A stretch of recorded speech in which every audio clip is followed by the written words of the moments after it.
인사 한번 하셨으면 좋겠어요. 뭐라고 인사하냐면 마음을 좀 담아서요. 진짜로 사랑합니다 하시고요. 예수 잘 믿겠습니다. 잘 믿으십시오 그러면 좀 이상하니까 예수 잘 믿겠습니다. 이렇게 서로 인사 한번 했으면 좋겠습니다. 예수 잘 믿겠습니다. 사랑합니다. 반갑습니다. 잘 지내셨죠? 네. 별일 없으셨죠? 별일 없는 것도 큰 은혜입니다. 별일 있어도 은혜입니다. 이러나 저러나 우리에겐 은혜입니다. 은혜로 사는 사람은 일에 되어지는 것과 상관없이 항상 은혜 속에 사는 줄로 믿습니다. 지혜를 사모하는 자는 날마다 잔치 속에 산다 그래요. 오늘 잔치입니다. 예배 끝나면 식사드립니다. 사도 바울은 매우 율법을 중요하게 생각하는 바리새인 중에 바리새인이었습니다. 자기는 또 율법도 공부하고 세상 학문도 공부해서 율법을 적용하는데 조금도 오차가 없이 적용했던 사람이에요. 그래서 심지어 예수를 박해하기를 예수 믿는 모든 사람을 자기 있는 동네뿐 아니라 타 지역에까지 가서 거기 있는 모든 예수 믿는 사람들을 핍박하는 데까지 순전히 열심히 특심했다. 열심히 지나쳐서 특심하게 열심을 내어 그 사람들을 핍박했다. 그렇게 고백하고 있습니다. 그런데 이렇게 예수님을 박해하던 사람이 어느 날 갑자기 어떻게 이방인들을 오히려 전도하는 사람으로 바뀌어지게 되었느냐는 겁니다. 그는 내면 속에 있는 하나님의 거룩한 말씀을 말씀대로 지켜야 된다 하는 그런 자기의 모습도 있고, 이제는 하나님의 거룩한 말씀 예수님을 만난 후에 변화된 자기, 그것이 지금 오늘 우리가 읽은 이 로마서에 있는 말씀 읽을 때까지 계속해서 속에서 싸우고 있었다는 겁니다. 그래서 마지막에 자기는 곤고한 사람이다. 이 사망의 법에서 누가 나를 건져줄 수 있겠는가? 순간순간 자기 속에 율법을 중요시하는, 율법을 따라가려고 하는 자기 마음 속에 성령님이 또 역사하시는, 거기에 또 순종할 수 없는 아주 이 복잡한 자기 자신을 보게 된 것입니다. 그러므로 어쩌면 인간이 가지고 있는 이 연약함이라는 것, 변화를 가져와야 되지만 아직 변화되지 못한 모습에 대한 갈등을 가진 것은 인간의 보통의 모습이라고 말할 수 있을런지 몰라도 이제 우리는 그 갈등이 조금씩 줄어들어야 될 줄로 믿습니다. 갈등은 어떨 때 갈등한다고요? 양자택일할 때 갈등합니다. 밥솥을 10인분 살 것인가 8인분 살 것인가, 예약이 될 것인가 말 것인가 말이죠. 별거 아닌 기능에 그냥 사기 전부터 얼마나 갈등을 해요. 근데 사고 나면은 그냥 내 거예요. 냉장고 색깔이 흰색이면 어떻고, 분홍색이면 어떻고, 장미꽃이면 어떻고, 백합꽃이면 어때요? 근데 사기 전에는 중요해요. 근데 사고 나면 아무것도 아니에요. 왜냐하면 그거 쳐다보고 있지 않거든요. 우리가 하나님의 거룩한 말씀으로 살 것인가 말 것인가의 갈등은 우리가 중간지대에 있을 때 항상 갈등하는 거예요. 하나님은 우리로 하여금 하나님의 거룩한 말씀에 굳게 서서 감사함을 넘치게 되면 우리 속에 나를 사로잡으러 오는 모든 사단의 역사와 내면의 연약함들을 이기게 된다고 그렇게 말씀하고 계십니다. 제가 지난주에 어디가 식사를 이제 대접받은 적이 있었어요. 그 식사는 간단했어요. 간단한 건 아니지만 맛있는 불고기를 누가 사주셨어요. 그래서 이제 먹게 됐어요. 그래서 제가 메뉴판을 봤어요. 근데 메뉴판에 봤더니 고기는 어디 뭐 호주에서 오고요.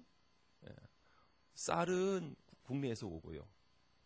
배추김치는 중국에서 오시고요. 또 무슨 거기에 새우 이렇게 마른 새우 건졌는데 그건 또 어디 뭐 아프리카 세네갈인가 어디서 왔고요. 생판 모르는 한 6개국이 모여 있는 거예요. 지금 반찬에. 앉아서 세계 일주야.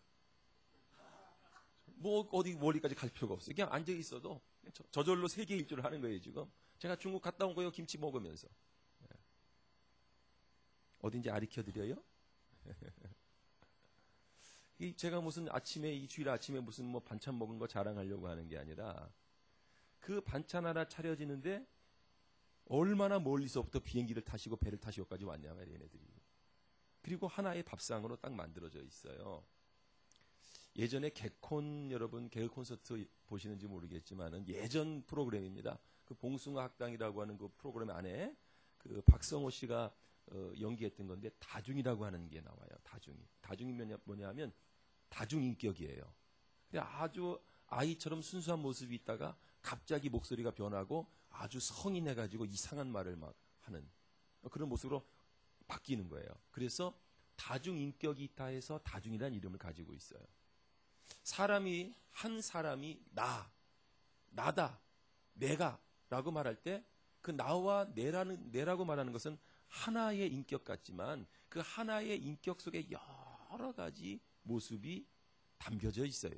우리는 그것을 다 종합적으로 얘기해서 나다, 내가 이렇게 말합니다. 근데 우리가 그 나라고 하는 것, 내가라고 하는 것이 굳어질 때까지 보면 부모로부터 무엇을 배우기도 하고 친구와 사귀면서 친구의 습관과 버릇을 내가 받아들이기도 하고 또 세상을 살아오면서 여러 가지 직장 또는 직업 또 사람과의 관계 속에서 나름대로 하나의 원칙들이 마치 하나의 밥솥에 육개국이 모이듯이 내 안에 하나의 나라고 하는 인격 하나가 만들어지는데 수많은 경우들이 조합돼서 나라고 하는 하나의 사람이 만들어지는 거예요. 그래서 나는 이렇게 반응하지만 그렇게 반응하는 그 모습은 사실은 내가 되기 이전에 부모가 그렇게 했던 것일 수도 있고요. 내가 그것을 좋아한다라고 말하기 때는 그 좋아하는 것은 사실 내가 좋아하기 이전에 그 친구와 만나서 그것이 좋아졌다 해서 내가 된 수 있어요. 원래는 내 모습이 아닌데 그런 모습으로 배워서 살아오다 보니까 그것들이 모여서 나라고 하는 사람을 구성하고 있는 거예요. 하나의 밥상 위에 여러 가지 모습이 있는 것처럼 나라고 하는 하나의 사람은 그렇게 간단하게 나다, 내가, 내 생각에는 이라고 말하기에는 너무나 복잡한 조합들을 가지고 있다고 말이에요. 생각이나 가치관이나 삶의 방식이나 이런 모든 것들을 다 통틀어서 나라고 말하고 그렇게 쉽게 말하기 어려운 이유가 바로 거기 있습니다. 하나의 커플이 끝나면 완전히 변화된 것 같아도 또 다른 모습이 나오는 거예요. 하나님 앞에 회개하고 울며 불며하며 그 죄의 문제를 해결하고 이제 그 죄에서 나는 떠날 거야 하고 결단했지만 이내 며칠 지나고 나면 같은 문제가 아니고 다른 문제라 하더라도 나를 괴롭히는 또 다른 문제가 나타나는 거예요. 이것이 매일 반복되거나 1년, 2년이 반복되면은 우리는 지치는 거예요. 아이고, 성령님이 역사하셔 날 붙잡아 주신다고 하는데 도대체 나는 이렇게 변할 줄을 모르고 나는 왜 맨날 이렇게 힘들고 나는 왜 맨날 이런 문제에 대해서 이렇게 힘겹게 여기는가 하면서 영적인 이 모든 일들을 힘겨워하게 되는 겁니다. 그래서 오늘 성경에서 말하는 이 로마서에서 사도 바울은 자기 안에 두 가지 법이 있다는 거예요. 자기 속에 있는 이 순수한 영은 하나님의 법을 사모하고 하나님 말씀대로 살고 싶은데 자기 속에 이 하나님 말씀으로 살지 못하게 하는 또 다른 하나의 모습이 있는데 그것은 내가 아니라 죄다. 이렇게 말했습니다. 아니 뭐 죄가 내고 내가 죄죠. 내 속에 죄가 있는 건 내가 아니고 뭐 죄입니까? 죄는 뭐 다른 인격입니까? 이상하게 볼 수도 있잖아요. 그런데 사도 바울은 최소한 이 두 가지 법이 내 안에 있어서 내가 이 죄를 나와 좀 이렇게 떨어뜨려서 보는 거예요. 그 죄와 나를 동일시하지 않는 거예요.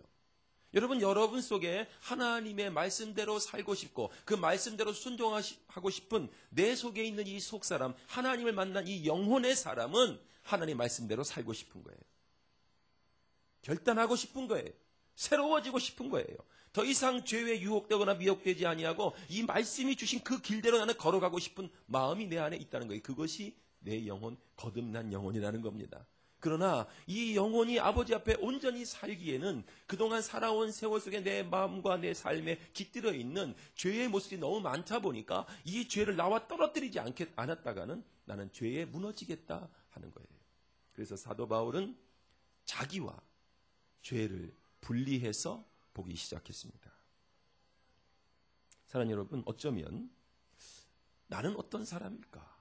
그럴 때 우리는 간단하게 뭐 성격이 괄괄한 사람, 온유한 사람, 아싸란 사람, 뭐 여러 가지로 이렇게 표현하지만 그 모습 하나가 그렇습니까? 그렇지 않아요. 다혈질적인 그런 모든 게 다 다혈질인 것 같습니까? 아니요. 다혈질적인 사람이 어떤 사람은 어떤 때는 소극적이에요. 저는 굉장히 내성적이라고 자주 얘기했는데 남들이 아무도 내성적이라고 생각하지 않습니다. 왜냐하면 교회에서는 누구도 저를 내성적이라고 말하지 않아요. 제가 교회에서 내성적이면 목회를 못하죠. 근데 정말 저는 내성적인 걸 언제 알 수 있는가? 제가 속한 어떤 모임에 가면 제가 내성적인지 아닌지를 알 수 있다. 가만히 있으니까. 말을 듣기만 하니까, 자기 말을 잘 알지 않으니까 다른 사람이 저를 내성적으로 봐요. 근데 교회에 오면 이 사역이 저를 내성적으로 내버려둘 수 없어요. 아니, 설교할 때 내성적으로 설교할 수는 없잖아요. 찬양 인도하는데 내성적으로 찬양해요. 그러니까 무엇이든지 리더십이 되고 지도자가 된다는 것은 이끌어가야 되는 책임이 있다 보니까 그 책임이 저의 성격도 바꾸어 가는 거예요. 그러니 누가 저를 보고 교회에서 내성적이라고 말할 수 있겠습니까? 내성적이거나 이지만 내성적인 본래의 모습을 갖고 있지만 내성적일 수 없는 이 환경에 동화된 제가 있는 거예요. 여러분들도 내가 다혈질이다 말하지만 어떤 분이 있으면 소극적인 거예요. 그래서 누구도 어떤 사람도 하나로 표현할 수가 없단 말이에요. 그렇기도 하고 저렇기도 한 거예요. 문제는 이런 모습과 저런 다양한 모습 속에 과연 내 속에 있는 속사람이 하나님이 기뻐하시고 하나님이 즐거워하는 모습은 어떤 모습이며 하나님이 기뻐하지 않는 내 내면의 유혹과 미혹과 내 주변에 무너지는 나의 모습은 어떤 것인가를 구별해서 볼 수 있는 시각이 있어야 한다는 겁니다. 그렇지 않으면 하나님을 기뻐하는 모습도 내 모습이고 하나님이 원치 않는 모습도 내 모습이고 이것이 서로 믹스가 돼서 우리의 영적인 전진을 방해하는 거예요. 어떤 날은 승리하는 것 같고 어떤 날은 넘어진 것 같은 거예요. 넘어질 때는 내가 넘어진 게 아니라 바로 내 속에 있는 죄가 넘어진다는 사실 기억하시기를 축복합니다.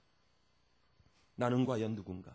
하나님 앞에서 정직하고 싶은 나도 있고 세상에서 발버둥 치며 무슨 수단과 방법을 가리지 않고도 이겨내야 된다고 하는 내 속에 내가 있고 아니야, 그 세상 속에 나는 하나님 말씀을 지키며 적게 가져도 하나님을 찬양하며 살 거야 라고 하는 내면에 내가 있고 다른 사람에게 지기 싫고 더 많이 가져야 되고 무슨 수가 있어도 이번 기회에 꼭 성공해야 되고 짓밟고 일어서는 한이 있어도 내가 이번에 성공해야 된다고 하는 세상 속에 내가 존재한다는 거예요. 세상적 가치관으로 자기를 이롭게 하려고 모든 것을 다 동원하는 때에 우리가 그렇게 하면 성공할 것이다 하는 것은 착각이에요. 왜 착각이냐 하면은 만약에 우리가 아이들에게 물어봅니다. 너 커서 뭐가 될래?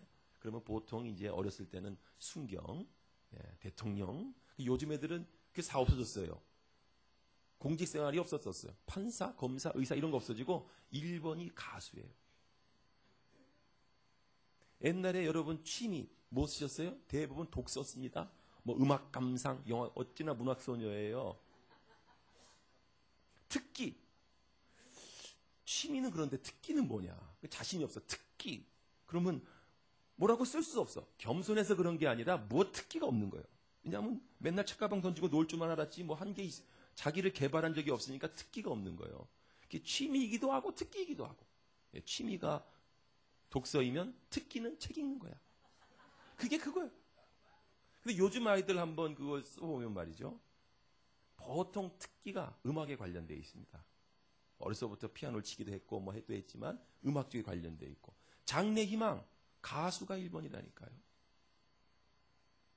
부모가 의사시키고 싶은 거예요. 네? 부모가 뭐 이런 거 자기네 시대에 잘된 거 하고 싶지만 요즘 애들이 볼 때는 가수가 제일 잘 나가요. 진짜 내가 제일 잘 나가. 근데 그 어려서의 그 꿈이 그대로 이루어지나요? 또 다른 세계에 조금 더 크면 자기가 사는 세계가 눈이 시야가 넓어지고 앞이 보이기 시작하면 그 목표들이 바뀌기 시작한다. 그때 가졌던 어쩌면 그것이 정말 좋은 꿈이었을런지 몰라나 그대로 되지 않는다는 자기 착각을 깨는 것이 현실을 받아들이는 거예요. 그래서 우리가 현실 감각이 있다는 것은 현재의 모든 상황을 조합해서 가장 적절한 판단을 내릴 때 그 사람을 현실적인 감각이 있다. 그렇게 말하거든요. 영적인 면에도 똑같습니다. 내가 지금 하나님 앞에 어떤 모습인지를 바로 깨닫지 못하면 착각 속에 살게 돼요. 세상에서 이득을 취하고 세상에서 더 잘 되는 것이 나를 이롭게 할 것이다. 나를 안전하게 할 것이다 라고 하는 그것은 착각이라는 사실이에요. 그 시간에 여러분을 하나님 앞에 더 바로 세우시게 되길 축복합니다. 여러분을 하나님 앞에 바로 세우는 것이 바로 하나님께서 우리를 영원토록 세워놓는 위대한 생각이 되고 위대한 꿈이 될 줄로 믿습니다. 자기를 지키려 하고 자기를 세상 속에서 지켜내려고 하는 이 사고방식과 이 모든 가치관들이 너무 견고해서 정복이 쉽지 않아요. 하나님의 거룩한 말씀대로 이 나의 죄성을 정복하는 것이 너무너무 어려운 거예요. 변화를 하는 것도 성화되는 과정인데 이것도 어려운 거예요. 얼마큼 어렵냐? 싸울 마음조차 갖기가 어려운 거예요. 여러분 매일매일 싸우셔야 돼요. 여러분은 여러분 속에 있는 이 두 가지 법, 하나님 말씀을 사모하는 내 속사람과 이 세상의 모든 것을 사랑하는, 죄를 사랑하는 내 속에 있는 또 다른 법과 싸워야 돼요. 싸우는 자가 이긴 줄로 믿습니다. 싸움조차 하지 않고 그냥 오늘은 이렇고 내일은 이렇고 오늘은 마음이 이렇게 가네, 오늘은 마음이 이렇게 가네, 그 마음이 어떤 마음인지를 구별할 수 있어야 된다는 거예요. 여러분을 착각에 빠뜨리고 여러분을 멸망시키는 마음인지 아니면 하나님 앞에 세우는 마음인지를 아셔야 된다. 하나님 앞에 세우는 마음은 항상 기쁘고 감사한 건 아니에요. 고통이 동반돼요. 고통이 수반돼요. 왜냐하면 내가 살아온 수많은 세월을 부정해야 돼요.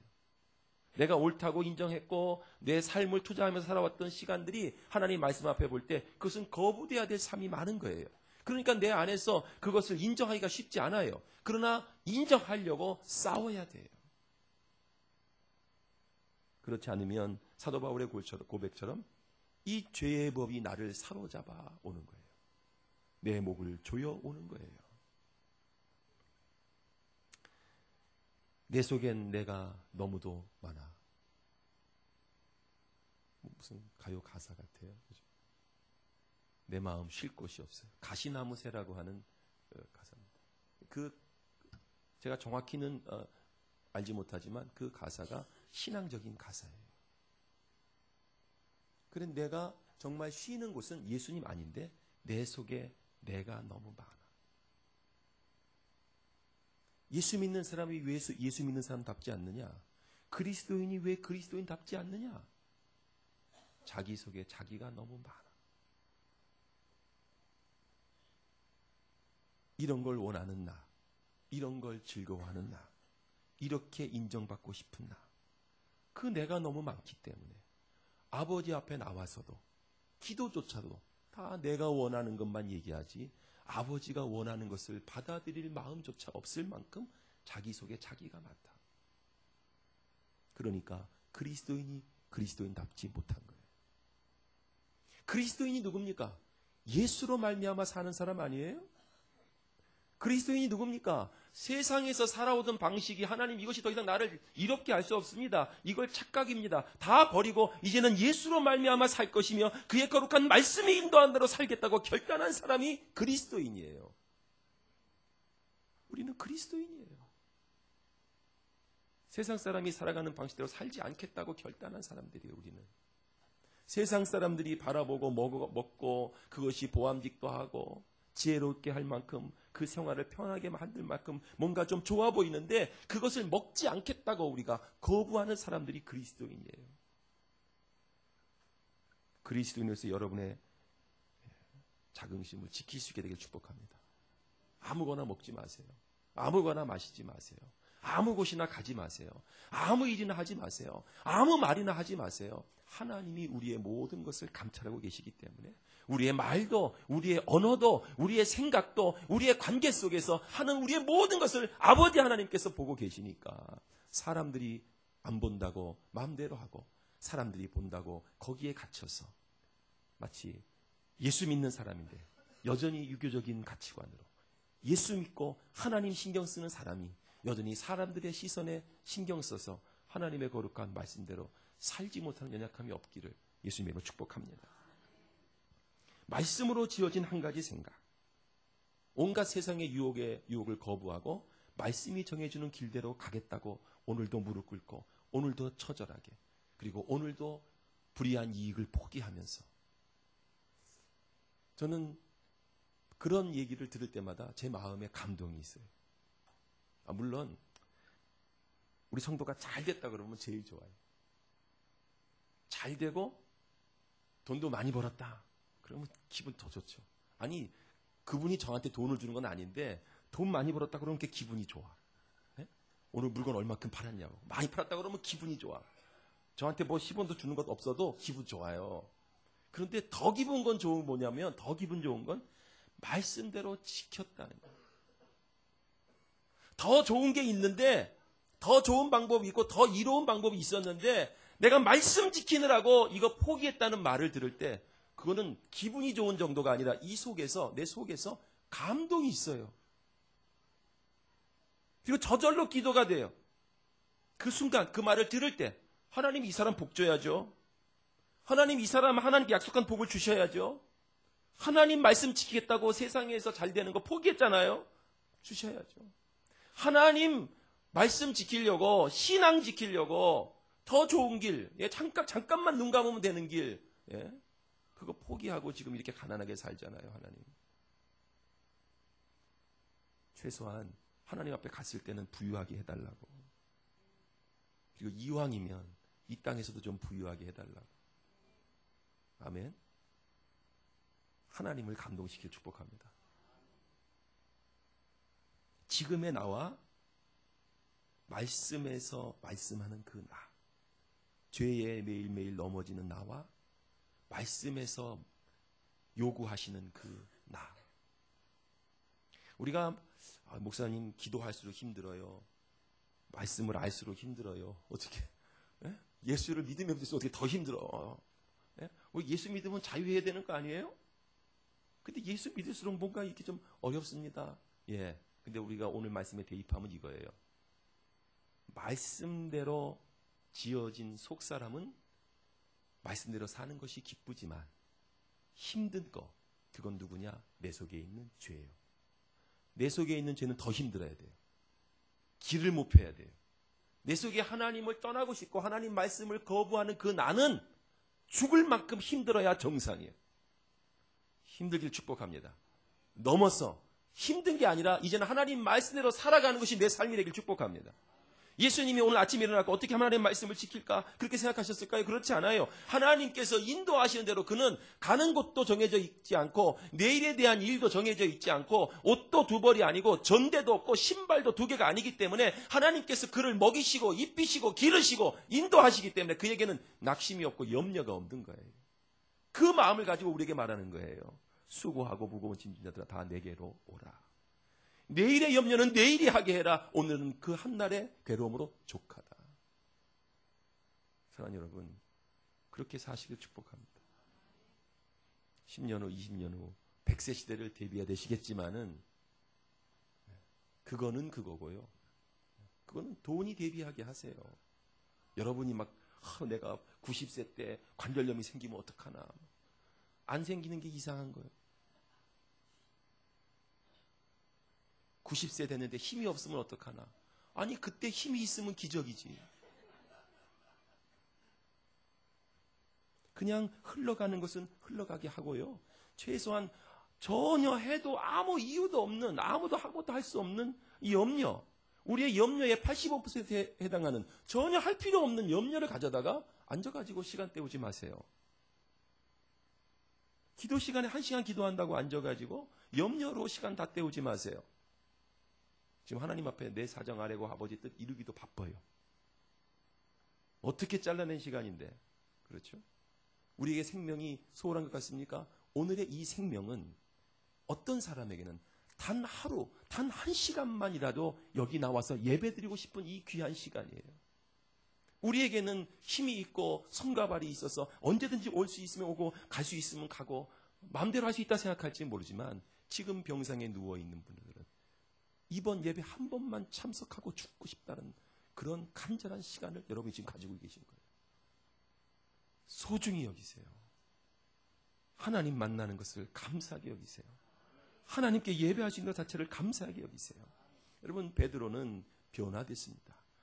예수님을 주는 그리스도시고 살아계신 하나님의 아들입니다. 그렇게 말씀하고 고백했습니다. 그런데 그가 곧 얼마 안 있다가 예수님에게 이런 말씀을 듣습니다.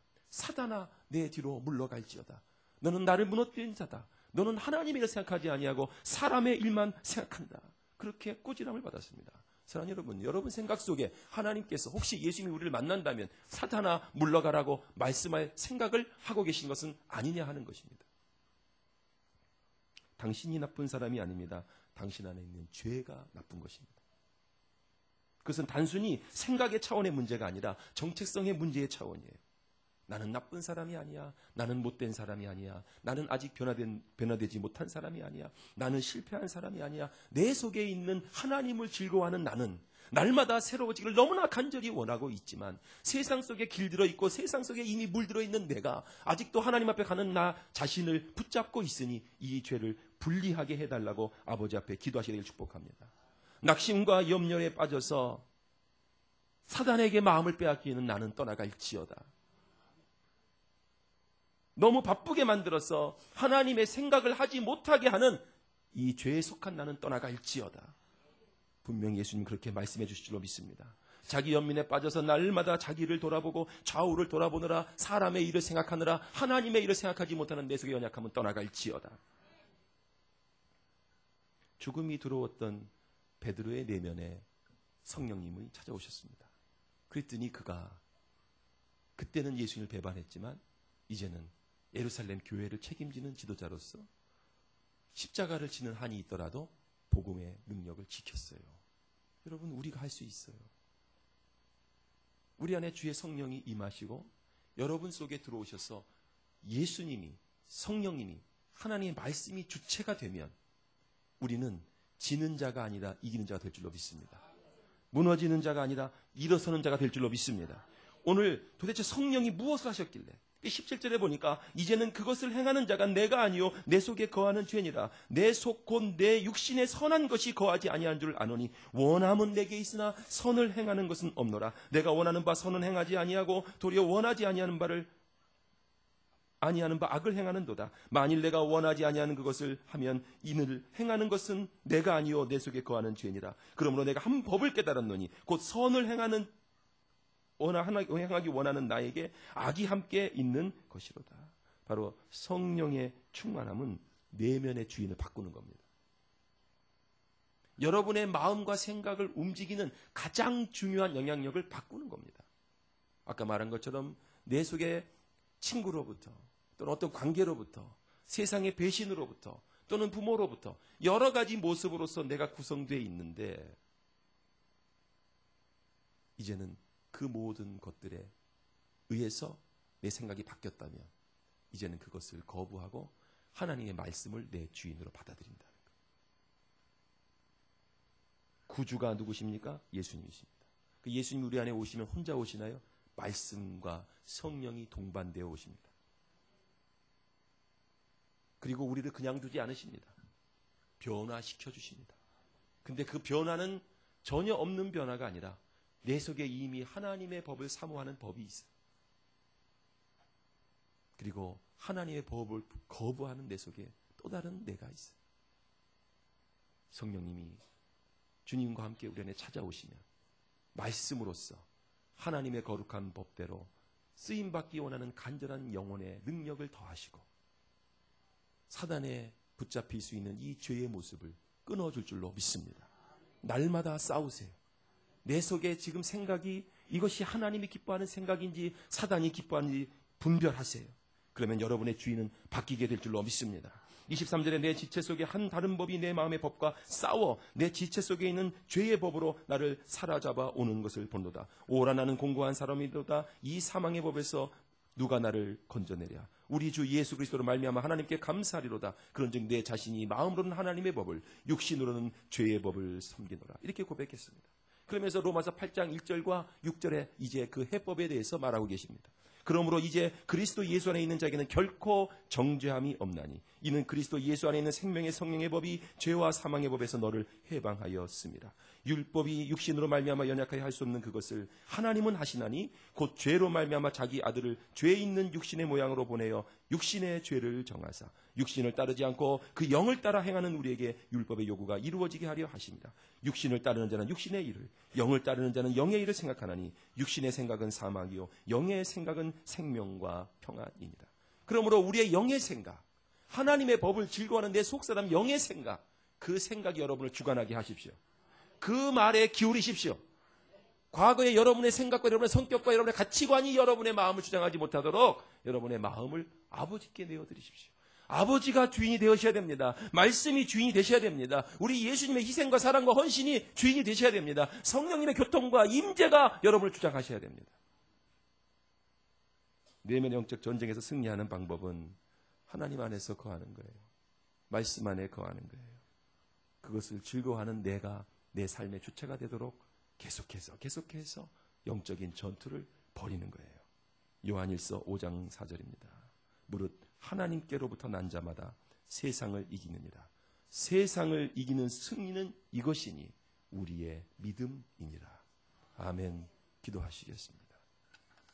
우리 다 같이 기도할 때에 영적 전쟁에서 영적 침체로 빠지지 않게 해주시고 다시 일어서서 주님의 법을 즐거워하는 내 안에 있는 이 영혼이 우리 주님을 주인으로 받아들여요. 죄와 갈라서고 죄의 삶과 갈라서고 죄의 생각과 갈라서게 해달라고, 나를 새 힘을 더하사 이 거룩한 사명 감당하게 해달라고 우리 같이 아버지 앞에 간절히 믿음으로 기도하겠습니다. 은혜로우신 하나님 아버지 감사합니다. 주의 사랑하는 자에게 믿음 위에 믿음을 더해 주셔서 이 영적 전투로부터 승리하게 해 주시고, 하나님 내 모습 속에 아직도 가리워져 있는 사단의 유혹에 빠질 수 있고 자기 연민에 빠질 수 있고 자신의 가치관이라고 생각했던 그 헛된 모든 것들을 다 분별해낼 수 있도록 주여 도와주시옵소서. 하나님께서 우리를 인도하시고 우리 안에 역사하기 원하시는 그 말씀에 따라 오늘도 승리하기를 원합니다. 날마다 변화되기를 원합니다. 날마다 성화되기를 원합니다. 날마다 이 거룩한 영적 전투를 벌리게 하여 주시옵소서. 그곳에서 믿음으로 승리하게 하시옵소서. 주의 거룩한 말씀과 성령으로 승리하게 하여 주옵소서. 그저의 이 모든 일을 역사하시는 주님의 거룩한 인도를 다 받을 수 있도록 주님 은혜 베풀어 주시옵소서. 하나님 아버지 감사합니다. 오직 주님만이 승리의 주인이십니다. 천하 만민을 다스릴 능력이 오직 우리 주님에게서 나옵니다. 오 주여, 우리를 다스려 주시옵소서. 곤고한 자로 살지 않게 하여 주옵소서. 죄의 배업에 매이지 않게 하여 주옵소서. 과거의 나의 죄의 습관과 내 모든 것을 구성하고 있는 죄의 가치관으로부터 분리될 수 있도록 역사해 주옵소서. 거룩한 성령의 법이 다스리는 인생이 될 수 있도록 은혜 베풀어 주옵소서. 우리의 마음이 죄악에 흔들리지 않게 하시고 미혹되지 않게 하시고 유혹되지 않게 하여 주옵소서. 내 길을 정하시고 내 인생을 정하시는 아버지 앞에 엎드려 그 믿음의 길, 그 선한 길, 그 영적 전쟁을 날마다 벌려 승리할 수 있는 믿음을 허락하여 주옵소서. 예수님 거룩하신 이름으로 간절히 감사하며 기도드렸사옵나이다. 아멘.